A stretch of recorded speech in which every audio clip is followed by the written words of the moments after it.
and not that he can't grow and include other things, but I stay in my lane when it comes to putting something on the stage or in front of people. I stay in my lane, and I encourage other people to do the same. So the view of the jam session was indeed that for musicians and vocalists to come and participate in the communal environment of sharing in what jazz music is about. Would there ever be an opportunity to expand that to be something else? In fact, I think that Dr. Chandre might even have some thoughts and ideas about that. So in the immediate, we are still focused on jazz musicians and jazz singers, but as that as things evolve, who knows how we may adapt to meet the needs of those who want to come out and support the program. Who knows? It could be possible that it could be two of them. Jazz jam sessions on Wednesday, and you create something else on Tuesday or Thursday. Right. That's right. The so, more the merrier. So it could be that it's more than just one kind of event going on. It could be a multitude of events. I had asked you, and I'm coming back to Mbala, but I had actually asked John earlier what surprised him about Duke. And I'm going to ask you the same thing about UNC. You came from D.C., you came as a student, and then you eventually got into music. But what about the UNC environment surprised you that you were not expecting just in general? Just the whole UNC environment that surprised you as a student when you came into that environment? Oh, that is a good question.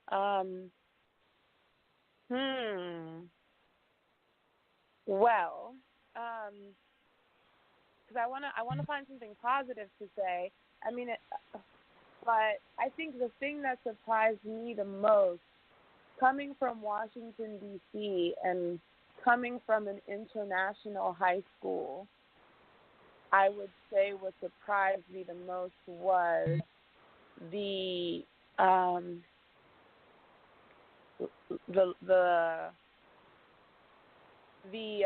separation of cultures.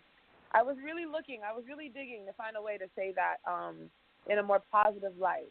But I was drawn aback by how hard it was for me as a student of color with an immigrant background to just make friends of other cultures. And when you say that, do you mean even within our own culture and everything? Because I know that that's been a conversation I've heard with other students of African background, is that sometimes they are surprised as to they wish that there was more connection between the African and African descendants and those that are of more African American descendants, meaning that they're 2 or 3 generations or 5 generations removed from the original African countries and the Caribbean. Is that kind of what you're alluding to? Or you mean not so much, because I think that for that part, I didn't experience that as much, although I know that it is a topic of conversation. I mean, specifically other. I mean the effort that I had to expend to find friends from, say, Pakistan or something like that, like just a completely different culture. I had to do a lot more work to make that happen because it felt almost inorganic in the space that I was in.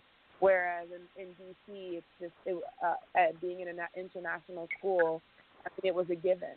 My best friends were Brazilian and Lebanese, et cetera, et cetera, et cetera. I had them from completely different backgrounds. So to have to do so much work, I think, to find someone who, has a different background was surprising for me. Yeah. And John, you went to school a decade or two before. Did you have a similar kind of feeling in terms of trying to connect with people from other cultures, or did the music draw all of you together? I like how you stressed that decade thing there. I'm teasing you. Yeah, I know, right? No, I didn't. I found community pretty quickly at UNCG and at Chapel Hill. Perhaps one could argue that the community I found in law school is simply because misery loves company, but I found it commutable nonetheless.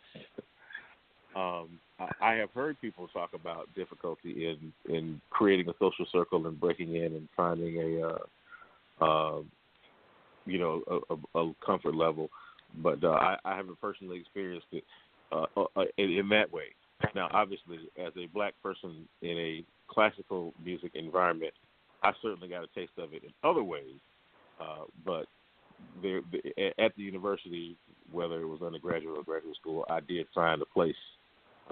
Seemed to easily find places that created community. And it definitely seems to be the communities in UNC and Duke seems to be, particularly our community, seem to be tightening, more tightly knit than they used to be. At least that's the reflection that I seem to see when I'm on those campuses, is that they seem to be more tightly knit. And I would also argue, and correct me if I'm wrong, John, but it seems to me that Duke has a tighter relationship now with Central than it used to have, because I know historically that relationship was not always as tight, but even among the students it seems to be a tighter relationship. I'm sure there were people that would like it to be tighter. Well, that's certainly my observation. Certainly we all remember the one event in recent memory that helped bridge that gap, or that motivated people to bring our two schools together. But that's one of the great things that came out of something that wasn't so great. So it is something now that we can enjoy. There is more of a kinship between us, and there are more opportunities for interaction and forward thinking. So it's definitely a good thing. And Bala, have you observed that as well? Have you seen a greater relationship among the people, not just among Duke and Central, but also Duke, Central, and UNC? It does seem like I'm seeing more even young musicians that are from the different universities and different communities connecting with each other. Definitely, yeah. I would say so. I would say that I've seen that in terms of musicians and stuff, because I mean you get a thirst for something different. You get a thirst to just connect to somebody who is having a different experience. So I've seen that a lot. Definitely. And both of you would share with their listeners and everything, because we got about 5 more minutes to go, how they can get in touch with you. John, well, actually, we'll start with Mbala. Mbala, how can folks reach you, and are there certain things that you're looking for in terms of your needs right now? I don't know if you are looking for more producers, if you're looking for more band folks, or if there's any things in particular in terms of needs that you need right now. This is an opportunity for you to share what some of those needs are, as well as how folks can reach out to you. Okay, yes. You can find me on Instagram. I'm most active there. On Twitter, my handle is @firstname_Mbala. So first is FIRST, name NAME, Mbala is MBALLA. And I am looking for a vocal coach. Okay, so she's looking for that vocal coach.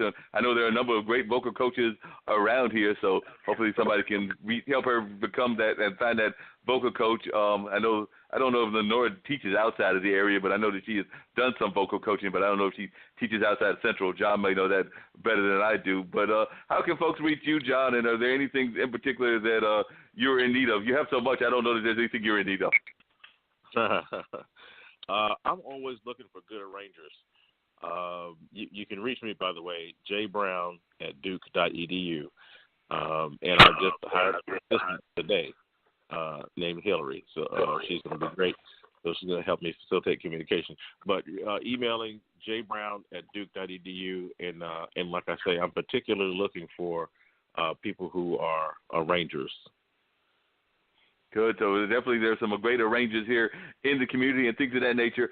Now, as we're winding down, if either one of you, and I'll start this time, we'll go backwards with John first, that if there's things that you would like to share with the public in general, like just some general thoughts that you would want to share with them about music in general and just about life in general. We're always open to having people give their philosophical bend toward the end of the show. So if there's a philosophical message or thought that you want to share, it can either be about music or about life in general, or it can be about the madness that's going on in the world. Well, that's a whole another show right there, brother. simply say I'll stay on theme for the moment and just say that I encourage anybody who's listening to support the artist in your community.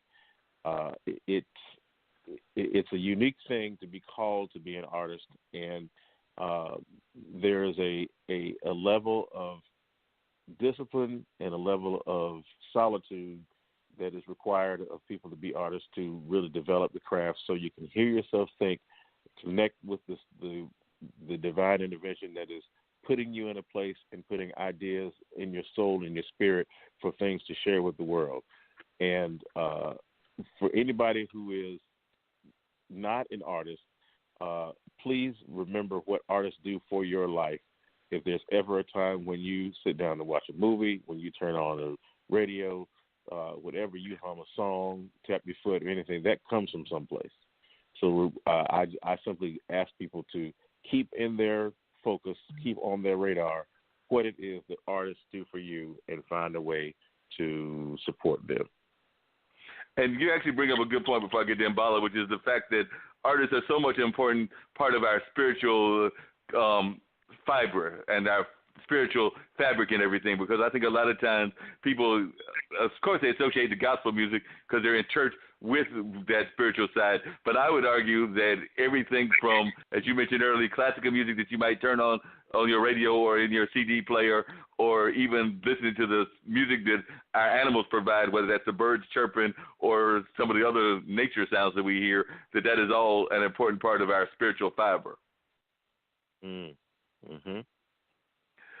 And Mbala, what are some of your thoughts that you would want to share with the audience and everything as we wind down this particular episode? And, of course, both of you, as we tell everybody every time, you're more than welcome to come back on. We're here every Monday between 7 and 9. We will take a break on Memorial Day, and I think Dean's got a NAACP meeting until the week before. So we'll have 2 weeks that we're off in terms of shows in terms of the month of May. But all of June, all of July, and throughout, we're always a platform for entrepreneurs, activists, educators, and creatives, and I think that y'all probably fall into all of those categories would be my argument for most artists, actually. But just wanted to remind you that once you become part of the Straight Talk family, we consider you a permanent part, so you're always welcome to call in anytime that things are on your mind or that you want to share what you got going on. So I make that offer to everybody at the end of the show, and I'm making it to y'all as well. But, Mbala, is there a particular thought that you'd like to share with people as we wind down this particular episode of Straight Talk? Oh, man. I think I might need to live a little bit more before I can really answer this question. But I think for me, the most recent realization that I'm having is the importance of a strong foundation when you are, when you're chasing a dream.